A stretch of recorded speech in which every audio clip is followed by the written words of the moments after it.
Episode 49 of The Human Experience is Cynthia's story. Cynthia, by training and degree, is a lawyer, but in her very soul, she has always been a writer.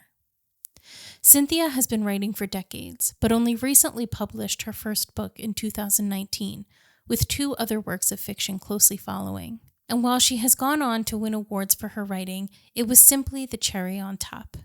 It was validation of what she already knew, that she was meant to do this. I love Cynthia's story because it is a great reminder that it is never too late to realize your dreams. There is no timeline for achievement, and to do something you love is to be successful. You can find links to Cynthia's website and her books in the show notes. This episode was recorded in Columbus, Georgia. Welcome to The Human Experience, a podcast about the stories we live out every day and the importance of championing the vulnerability and courage of the storyteller. I'm your host, Jennifer Peterkin, and it was through my own lived story of experiencing domestic violence that this podcast was created.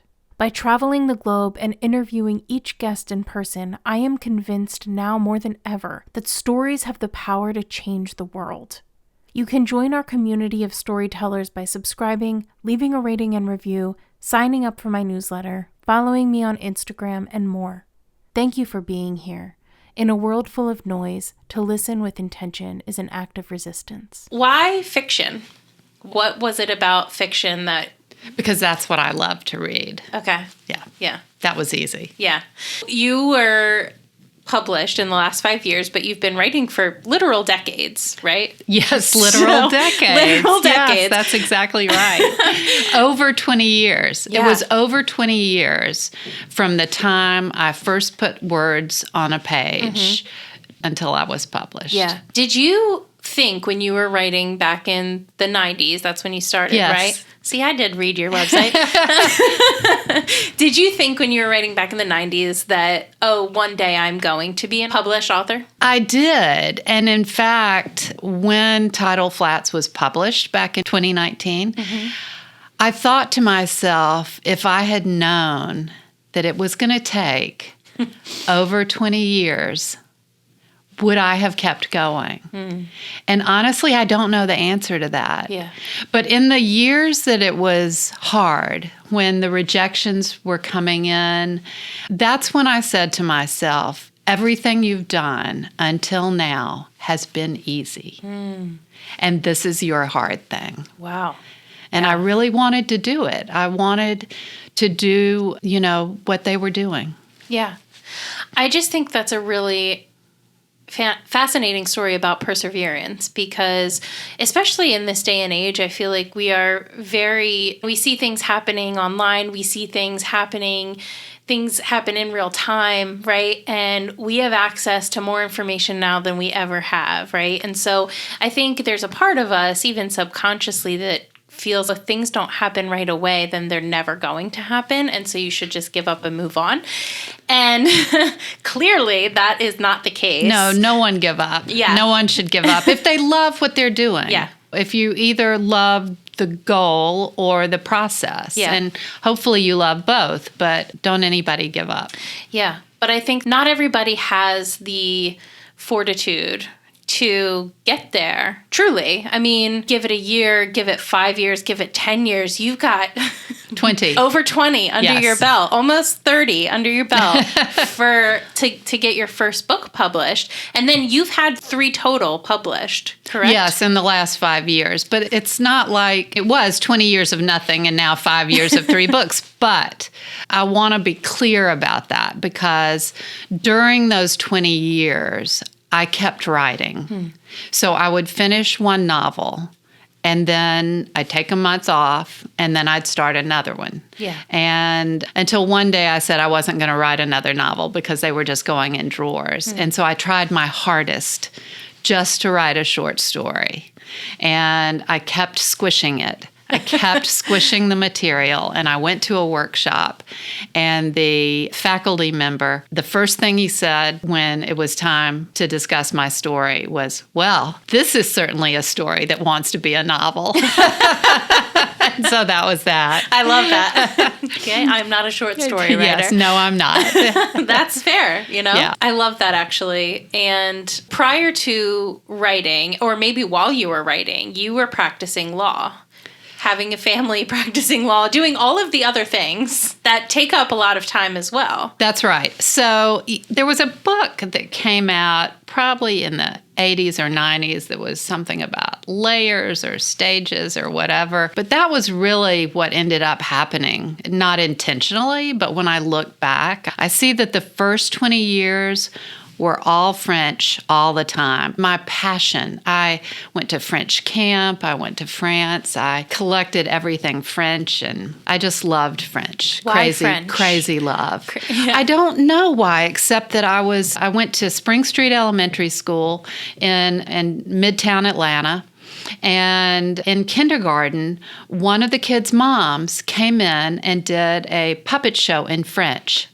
And that was it. I love was that. it. Yeah. I fell in love with French, everything about it. And then I'd say the second 20 years were practicing law, so earning a living and having a family. And it really was separate. And then, although, when my second child was a year old, I took a week off and went to France, went to Paris for a year. And anyway, and then it was the intersection, really. I can see it. I can see it right now. I was pregnant with child number 3, and I got the flu. Mm-hmm.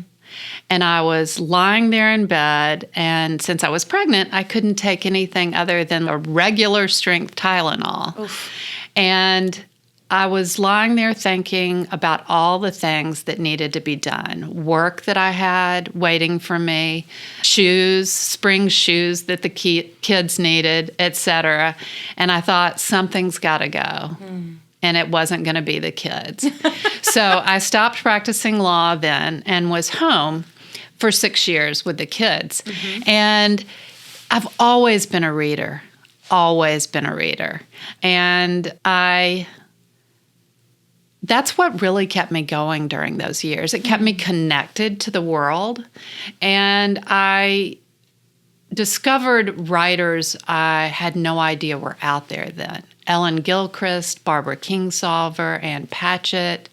It was just, I could not get enough. And when the 6 years was up, when I had a minute to myself, literally, you can see on this little piece of paper that I'm handing you that those are the moments, the free moments I had. Wow. And when I had those moments, I asked myself, did I want to go back to practicing law, or did I want to do something else? And I was very privileged to be able to ask myself that question, I was privileged to be able to stay home with the kids, and privileged to ask that question and not have to go right out to earning a living. And I really wanted to do what they did. I wanted to learn how to tell a story that would fascinate a reader in the way that I was fascinated reading these books, reading these novels. I read short stories and poetry and everything else in nonfiction, but it was the novels that really, these worlds that were created. Yes, agreed. I love reading, so you're speaking to my soul too. But that's so interesting too, because I feel like law is such a pragmatic choice, right? It's very structured. Yes. And then there is a very structured part of writing, but I also feel like it's art, right? So especially in fiction, so it really can go anywhere. And to have the capacity for both is really something, I think. I don't think everybody is able to put themselves in both lanes, right? I think that speaks to the 20-year situation. I was so left-brained. I grew up in a family of left-brained people. Okay. And we made lists One of the reasons I think that I loved French is that I was good at it. I was encouraged. It was exciting to be able to speak a new language and to read it. And it's all about rules language. At a certain point, you just speak. But the practicing part, the learning part, is all about rules and conjugations and all of that. And that was something I was really good at. Yeah. And the law, again, rules, logic, A, B, and then C, and conclusions, and examples, and citing, and all of that. So I was good at it. I didn't love the law like I loved French. French was a real passion, but I did those things because I was good at them. And when I decided that I really wanted to be a writer, I started writing. I thought, I'm going to do this, right? I know how to write. And so I started writing, and I really had no right brain at all, no creative part of me that I had access to. Sure. And so I think the time it took me was, for one part of it was learning how to write, but the other part of it was learning how to access the creative part of me. And I did some practical things for that. I don't outline because that feeds the left brain. Okay. I can outline anything, right? I can make an outline out of nothing. But that is like saying, oh, the left brain, it makes the left brain so happy to do that when I do that. So I don't outline, and I also don't write longhand. Now, that goes both ways. I've heard people say different things about that. But for me, I'm so slow writing that I'm already judging the first part of the sentence before I get to the end of the sentence. Yeah. And get to that creative part, you want to get it all out without any judgment. Yeah. And so I type on the computer, and I try not to look at it until a certain point. Sure. But so those are some things I do to try to help with the... That's really interesting. increase it. The outlining thing is super interesting too. Yeah. And I don't know, I feel like, you've been in this practice for a long time now. So at first, was it difficult for you to kind of let go of that part of your brain and just be like, I can't helpfully access this right now or it's going to mess me up? Yeah, it was with the first book I wrote. It took me 10 years to write that book because I was learning how to write. Yeah. And creatively. Learning how to write creatively. And I remember that getting that first draft on the page was excruciating because it was making something out of nothing, words out of nothing, story out of nothing, people creating characters. But when I got to the revision part, now I was in some comfortable territory. So that was the left brain coming in again. But I did get better. I got better and better and better at it. And the second novel I wrote, which has not been published, has a great title. It's called Between Here and Gone. And I really went about that one. I had a message for that one. And that, to write fiction, if you have a message, if you have something you want to say, I've found that if I write an essay, it works a lot better, or something like that. But with a story, creating a story, that's fiction, of course. And I learned the hard way, spent a number of years on that, which I don't know where we'll go with that one. But anyway, when I finally got to novel number 3, which is Love Like This, I felt like that one was totally right brain. And I was so proud. Wow. I was so proud. I would be writing and it would whatever, and then I would go pick up a kid from soccer, and I would have to pull over on the side of the road to write something. That book wrote itself in the middle of the night. I would wake up. I can show you these scribbles, and I would learn how to print. I always kept paper by my bed in those days, and I learned how to print so that I could read it the next morning. The shower, that book wrote itself away from the computer. The story, I mean. Yeah. Like, I don't generally have the story in mind. I let one sentence lead to the next sentence, then leads to the next sentence, or one scene, and I'll go, oh, yeah, and then the next one. But this was like nothing I've ever experienced since. I've written another book tidal flats after that. And I think that was more even left and right and whatever.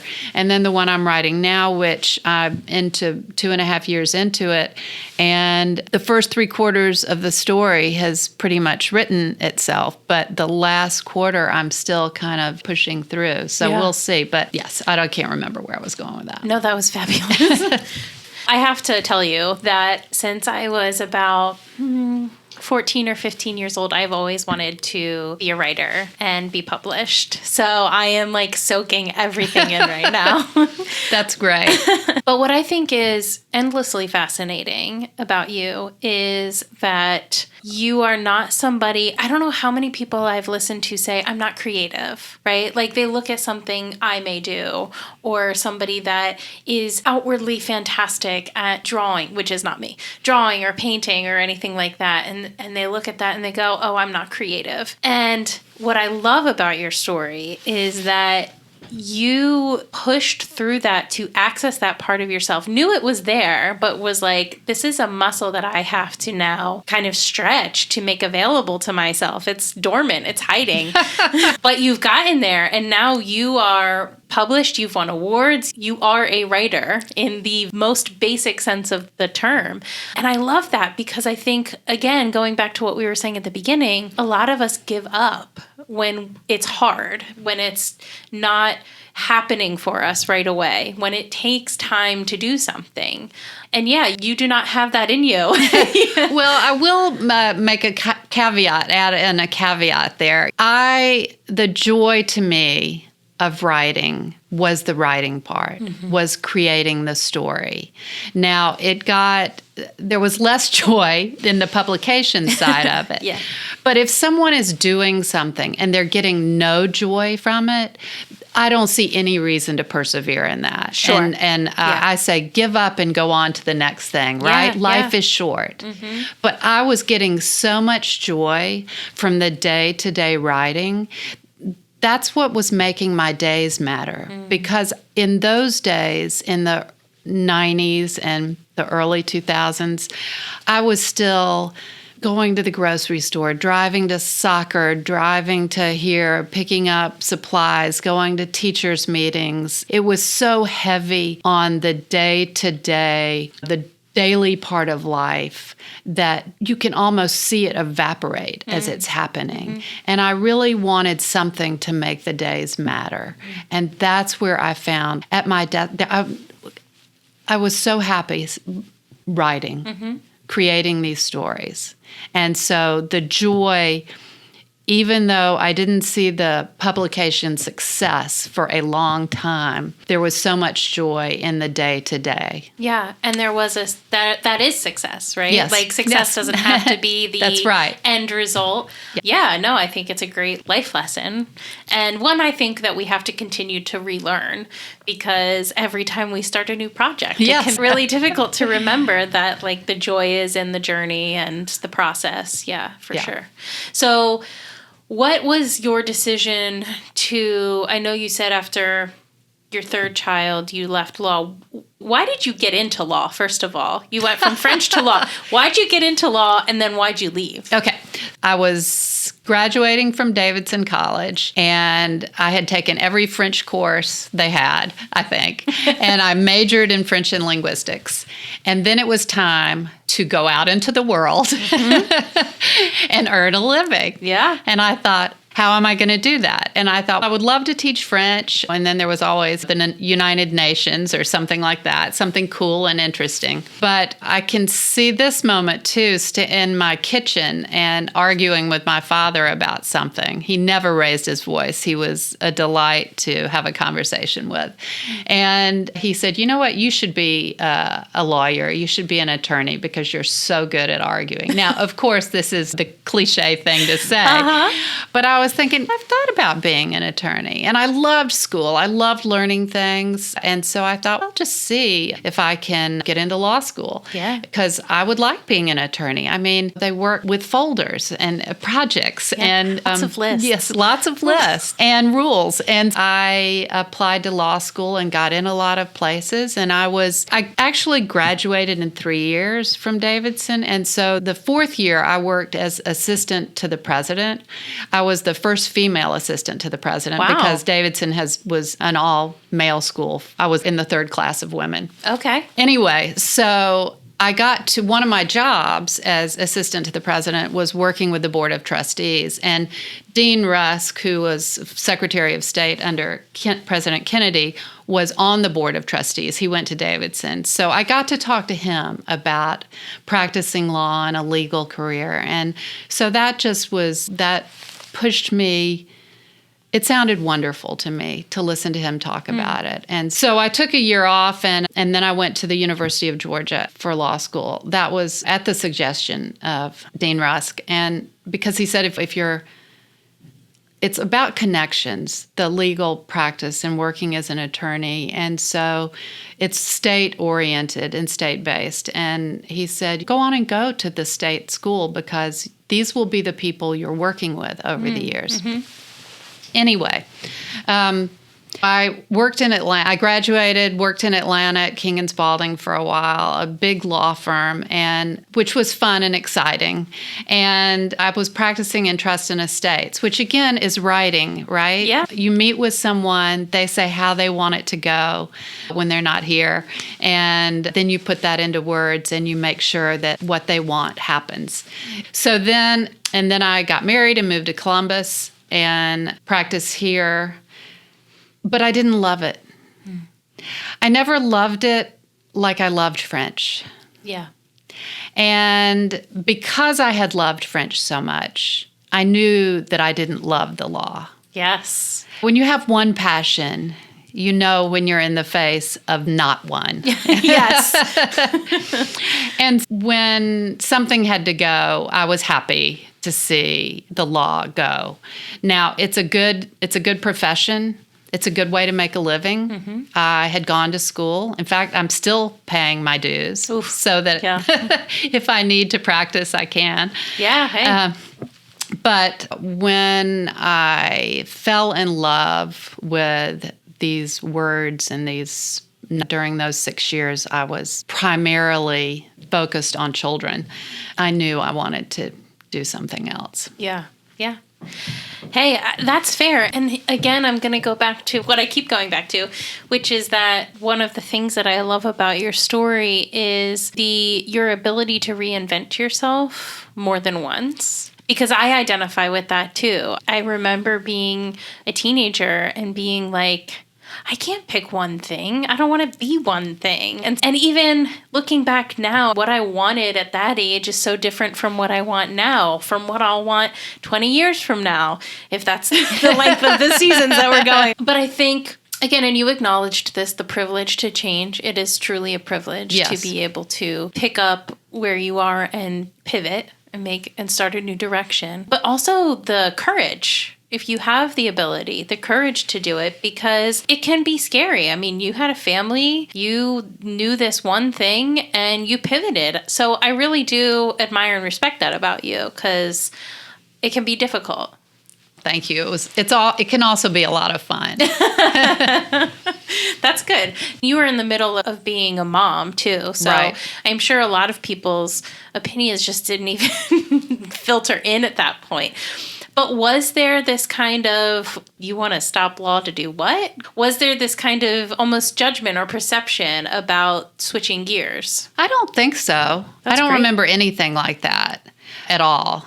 This was still the South, and not every mom was working. Sure. And so I didn't stand out like a sore thumb. That's true, yeah. I'll tell you, one of the funnest things was learning how to write, because I would get to go places. Yeah. I learned how to write by going to summer workshops. Okay. So I would get to pick up and leave the family for a week or 3 days, a long weekend, and do something different, do something for myself. Yeah. And that was really fun. And my husband was terrific.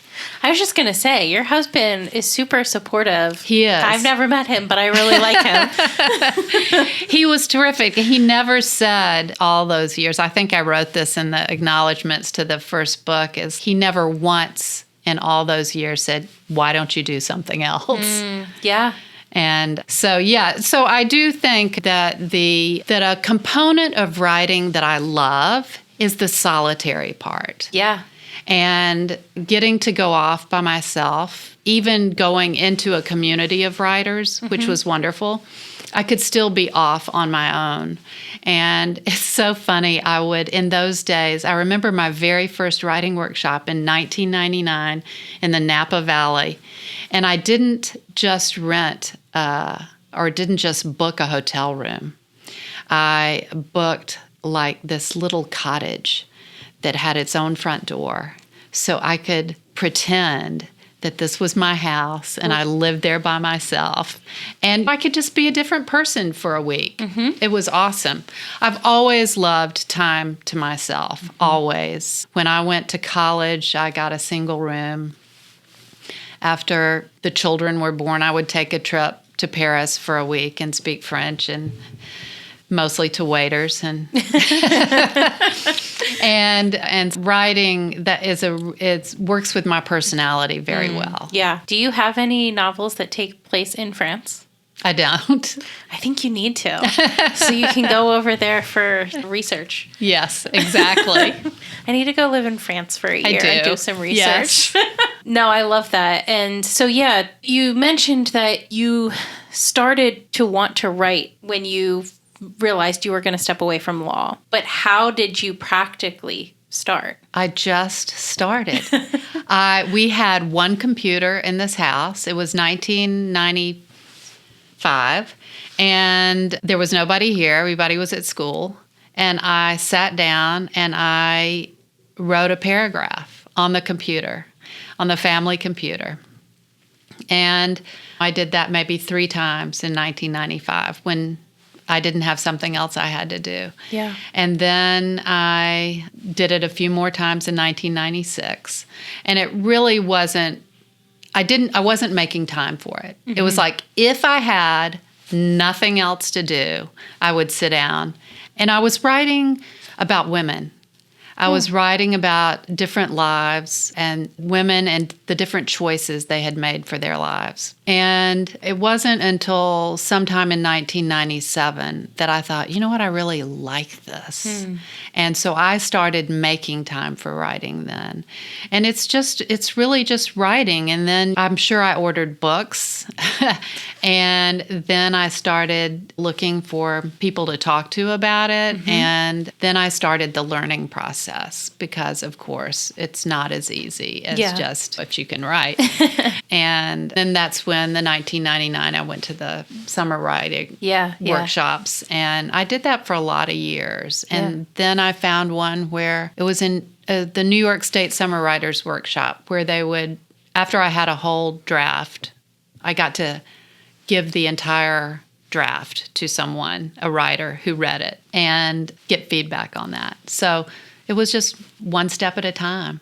Yeah. When you sat down to write for the first time, or for the first several times throughout 95 and 96, did you have something you felt like you needed to say, or was it like when you sat down, then something came to you? Yes, I did not have anything I felt like I needed to say. Okay. It was totally exploratory. Yeah. And it was just the different choices that women had made for their lives. And those play into my book that was just published, which was the first book I ever wrote, which is called The Art of Her Life. And some of those very first paragraphs are in there. That's amazing. Yeah, but I had no idea. I wrote for so long without a story to tell. Yeah. And then I can't remember what happened, but I had these paragraphs basically. And I thought I need a story. And I thought it had to come to me. I didn't know I could just keep writing and maybe find it that way. Yeah. But I I just will sit around looking into the air for a story.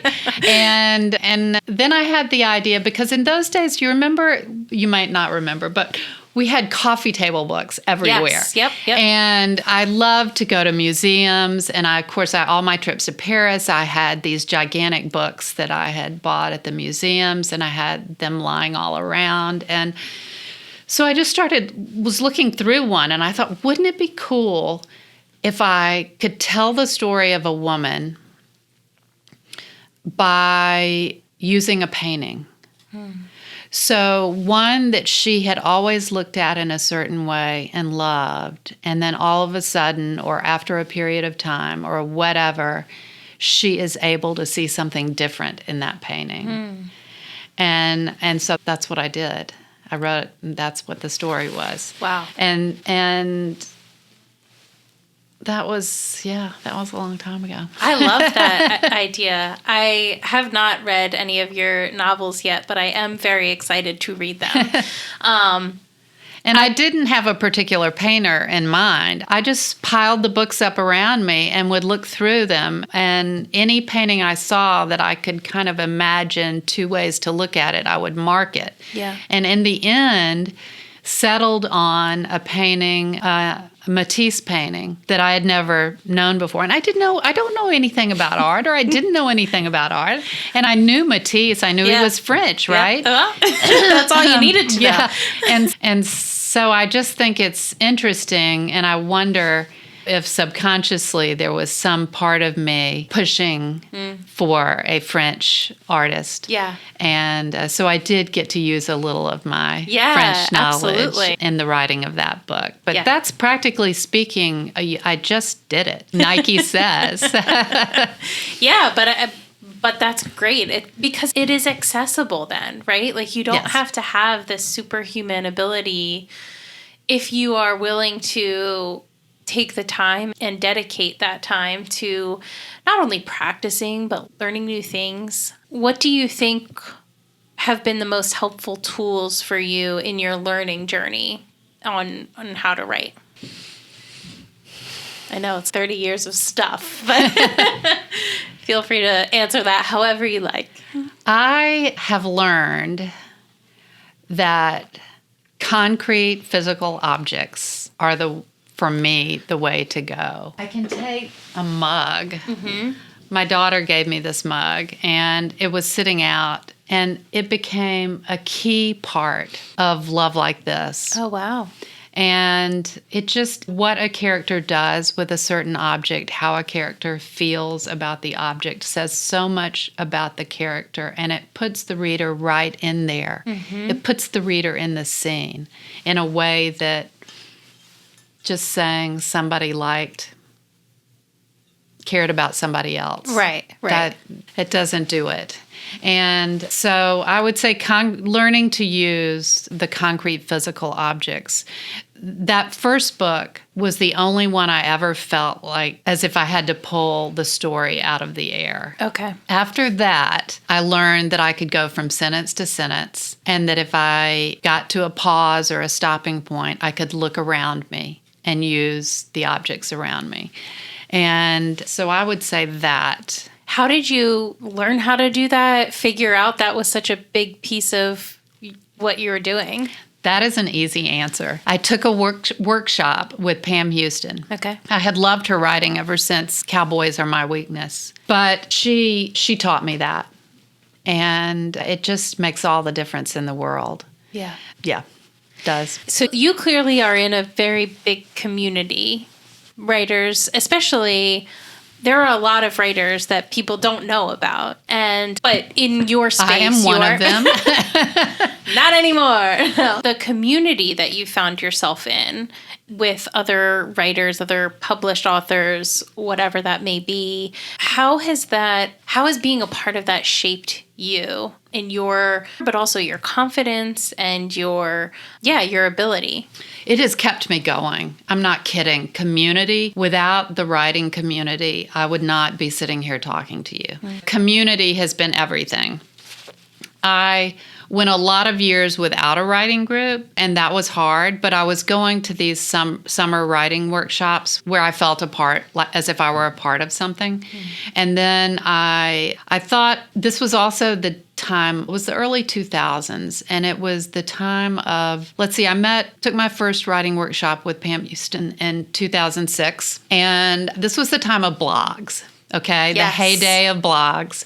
And everyone I knew was creating a blog, and I was bound and determined not to have a blog until I got a book published. Okay.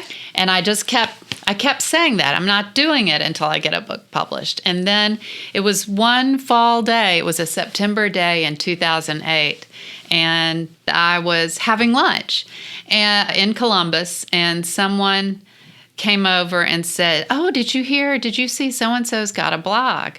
And this is crazy. And so we were sitting at lunch in Columbus, and she said, "Have you heard so-and-so's got a blog?" And I thought, damnation, I'm going home and I'm going to have a blog. Since I'm never going to get a book published, I'm going to have a blog. And I never do anything on the spur of the moment. I mean, nothing on the spur of the moment. Everything I must put out all the choices and narrow the choices and then come up with a decision. But in those days, I had a printer sitting right here, and I had sayings taped to it and all that. And I came home, I called my brother, I said, I need a blog. How do you do that? And he set me up with somebody who said, go to WordPress. And I picked a template, and then I needed a photo, and I had a photo sitting right here of the Days cottages in Truro, only I didn't know that's what they were called. I just had a photo of these little cottages that I love on Cape Cod near Provincetown. And then I needed a name for it, and I thought, I had an Annie Dillard quote, that how we spend our days is, of course, how we spend our lives. And so I pulled her book off my shelf and read the rest of it, and then there was something in there about catching days, so I thought I'll call it Catching Days. I needed a little saying to go underneath. I was just filling in the blanks. Yes. And I put that quote that I just said about how we spend our days, and so in 24 hours, I was up and running. 24 Wow. hours, and I never do anything fast. And then a year later, 6 months later, I thought, well, everybody's having guests on their blogs, so I wanted to have guests on my blog. And I thought, yeah, but I don't want to just do the same thing that everybody else is doing. I want to do something a little different. And when I lived in France for a year, I used to love reading Elle magazine, and they had a section in there on a day in the life of a woman, and from all walks of life. And I would turn there first always because I was fascinated. And I've always been fascinated, I guess, in how people are spending their days and their lives. And so I thought, writers. I'll do days in the lives of writers. And I asked Pam to do it. She kicked it off in August of 2009. And so I was able to create a community out of these writers who I would ask to write an essay. It's published on the first of the month. It was still going almost 15 years later. It's like stepping stones of days in the lives of writers. Yeah. And I would try to get some people who were well-known so that people would find them and come and find the other people who were less well-known. But I really my purpose was to highlight the writers who are lesser known. And so that was a way to build community. And that was encouraging to me and kept me going all these years. But I'm telling you, 20 years is a long time without some physical expression of success. I was getting rejections that are good. I was getting like, oh, this is so great, this is so great, this is so great, but not for me. So I had something to go on. Yeah. And again, I still loved the process, but I did get worn down after a while. I remember a cocktail party, maybe those cocktail parties that every Christmas, every holiday season, you see the people you haven't seen in the last year at these parties, and they say, oh, when can I read your book? Uh-huh. And while that is so nice that they are seeing me as a writer, that I cannot say how important that was. Sure. And for a lot of years, I was able to focus on that. And then, but this 2014, December, it just was like nothing, not one word came out of my mouth. It was like I had lost my voice. So much rejection that I lost my voice. And I thought, I've got to do something about that because that's not a good situation. And so I thought, I have this blog, and so I decided that every day for a year, 365 days, I would say one true thing about myself. And I did. And at the end of that time, I was back. Awesome. I was back, and I knew I was not only more than no book. It was all the things. So did you publish that on your It's blog? online. It's online, yes. Yeah. Anybody can see it. But that's it's an important, but it's also a very vulnerable practice. It was totally, and it was so hard for me to do that. Yeah.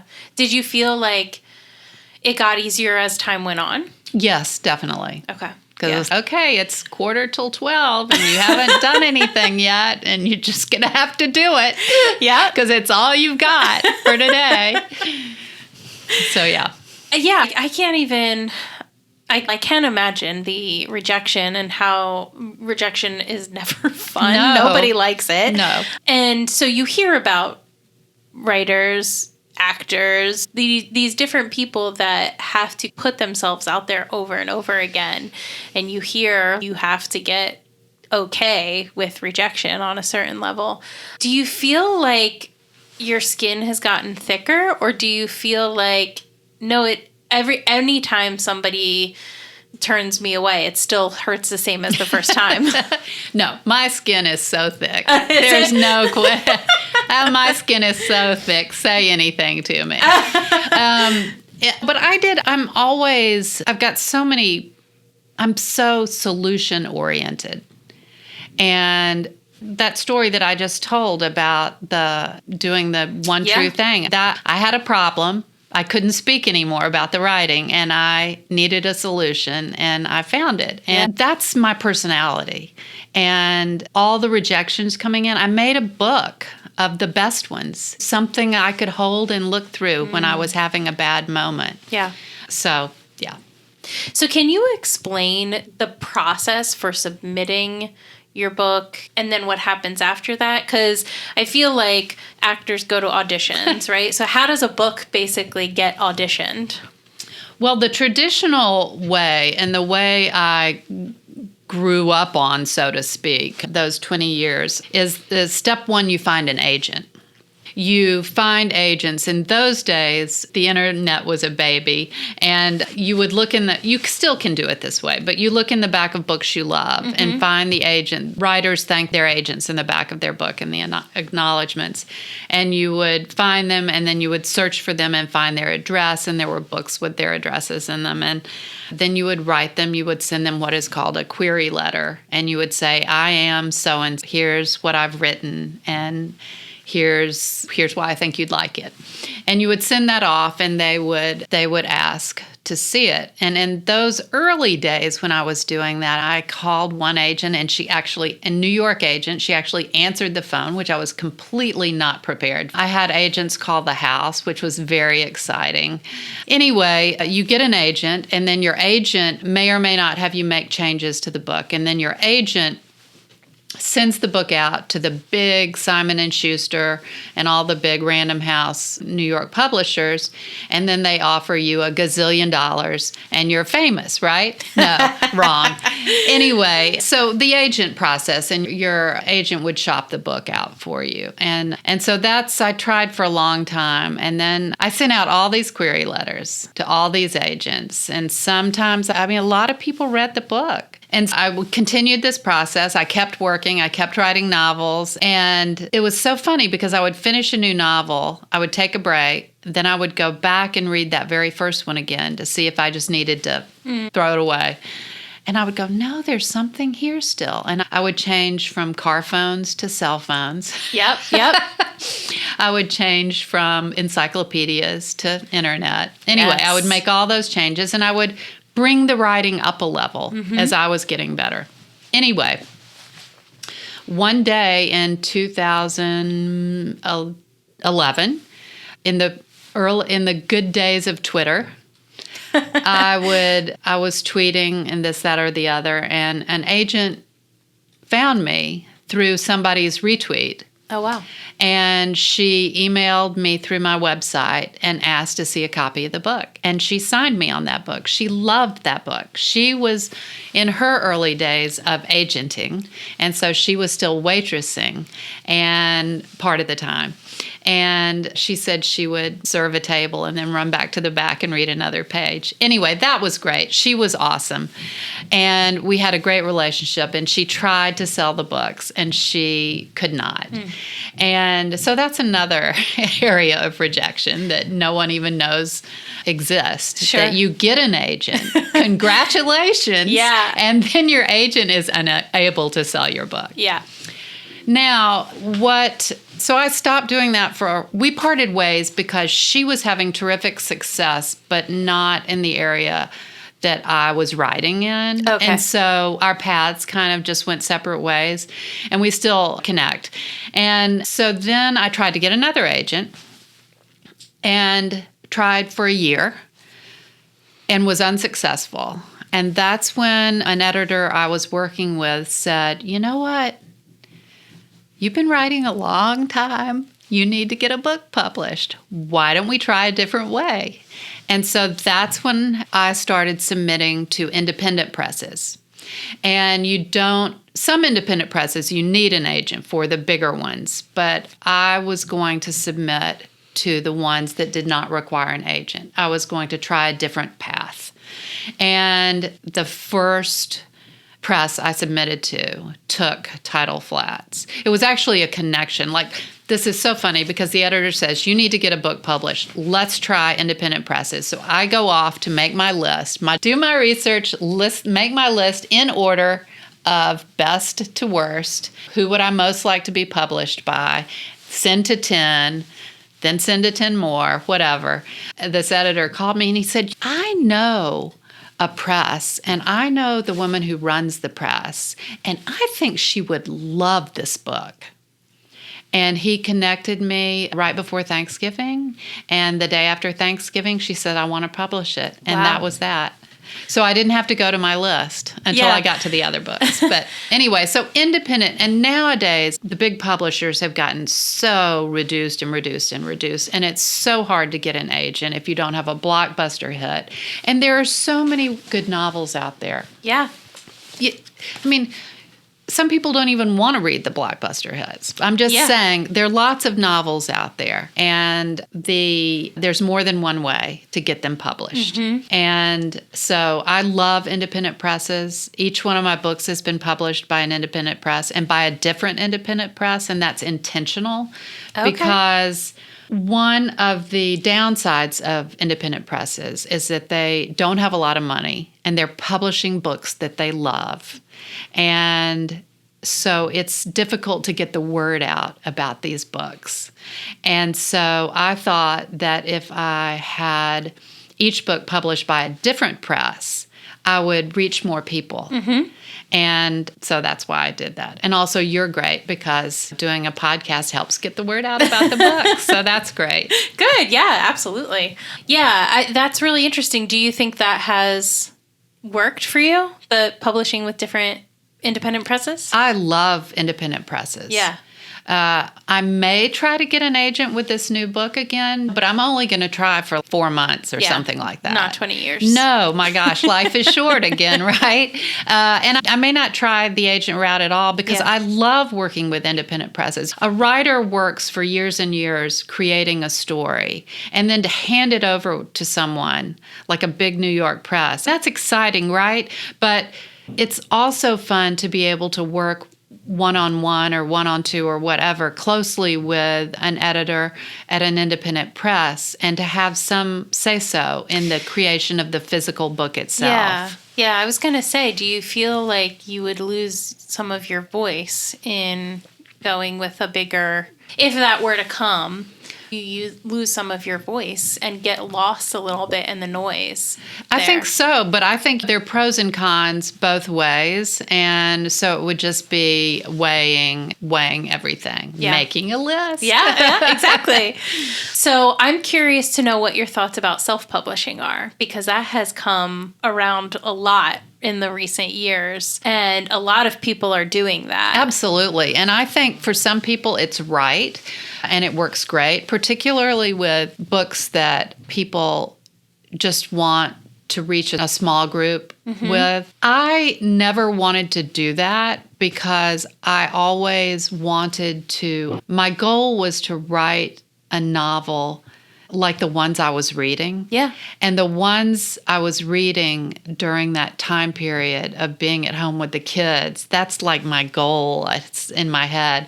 We're all published by, we're not self-published. We're all published by publishing houses, and went through the editor, someone else working on it. Yep. And that was part of it for me. Sure. And so I never really considered that. Yeah. It was about publishing a book that somewhat in the traditional way. Yeah, absolutely. Absolutely. Do you think, outside of yourself, do you think that self-publishing has changed the industry at all? That self-publishing has changed the industry, or that has changed in and of itself over the years? I guess both, but specifically in regards to self-publishing, where people don't have to wait for, do you think it has changed the publishing industry at all? I don't really know enough to speak to that. I would just say that I think it's fantastic that it's an option that's out there, because I think it's just perfect for some people. Yeah. And there's no reason to go through the trouble if that's not what you want. I think it all has to do with what you want. And some people don't want anybody else's opinion. Yeah. And don't want anybody else to say there shouldn't be a comma right there, or you need to cut this by half. Some people just want to tell their story and have it published and get it out there. And I go for it. Yeah. That just didn't happen to be what I wanted. Sure. So, yeah. Yeah. No, that makes sense. Yeah. What a wild ride, though. Yeah, totally. So you are still working on a book right now, or you're shopping a book right now?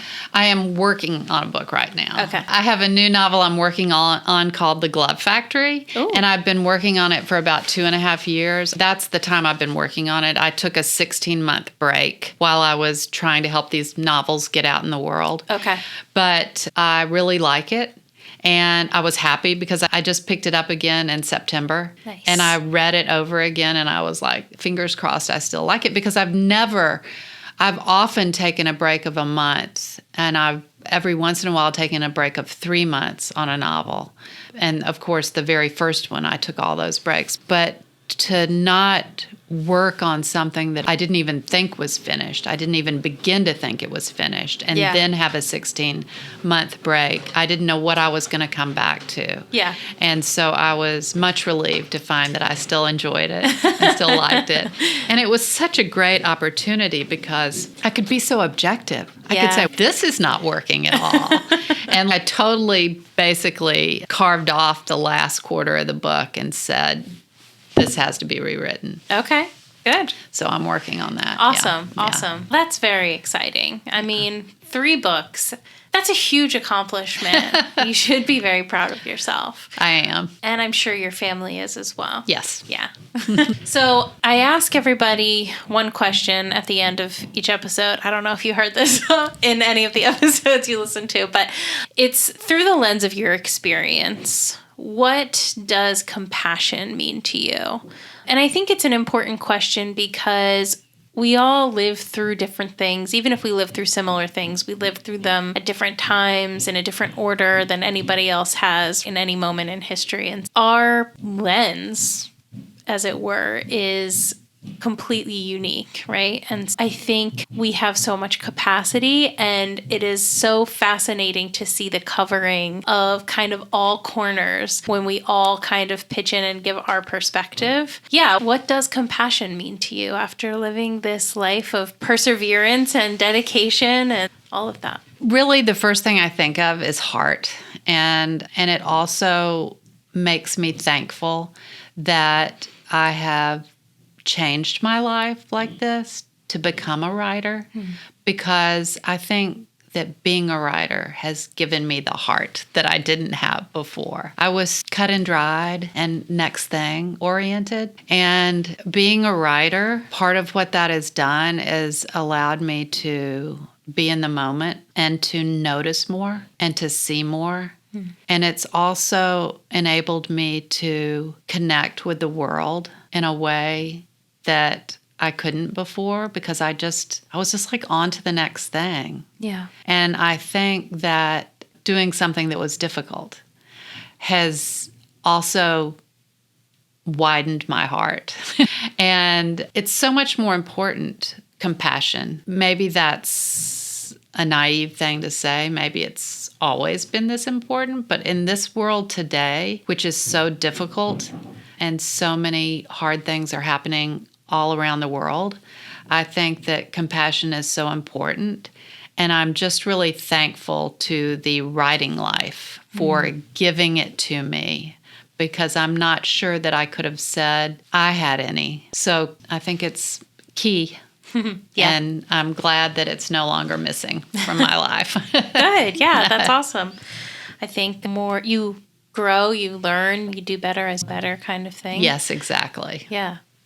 My That's small awesome. world has cracked open Yeah. through writing. That's incredible. I love that. I love the visual of that, actually, because I feel like that as a reader, right? And Yes, I feel like a lot of totally. readers can identify with that in a certain way, too. But yeah, then the physical act of kind of, what's that Ernest Hemingway quote, a writer sits down at a typewriter and bleeds. Oh, yes. Like the purging of this, and it really is a very physical thing to do, physical and emotional thing to Yes. do. So yeah, I feel like that can only heighten that experience of compassion and that experience of knowing more and desiring to know more. Yeah, and just getting into the skin of characters. It's amazing. Yeah.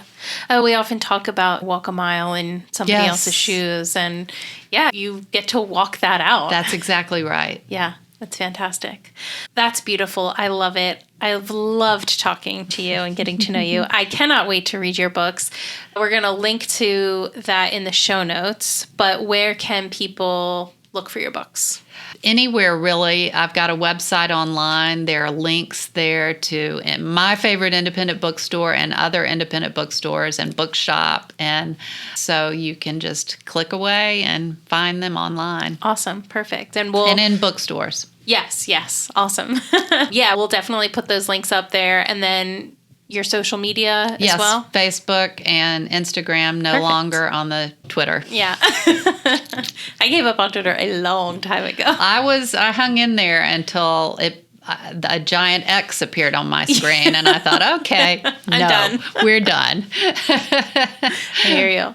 All right, sounds good. Well, we will be sure to have access to all of that for everybody. But thank you so much. Thank you so much. Thank you, Jen, for doing all of this and you're coming welcome. here.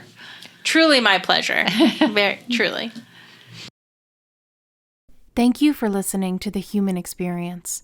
If you enjoyed this episode and you'd like to help support the podcast, please subscribe, share it with your friends and family, share it on social media, and rate and review it on Apple Podcasts and Spotify. You can also support the podcast financially by going to my website, thehxpod.com, linked in the show notes, and clicking on Donate. It takes a lot of time and resources to create this podcast, so every little bit helps. Everyone has a story, and I'd love to hear yours. So be sure to check out the show notes for more information about how to stay in touch. Do good and love well.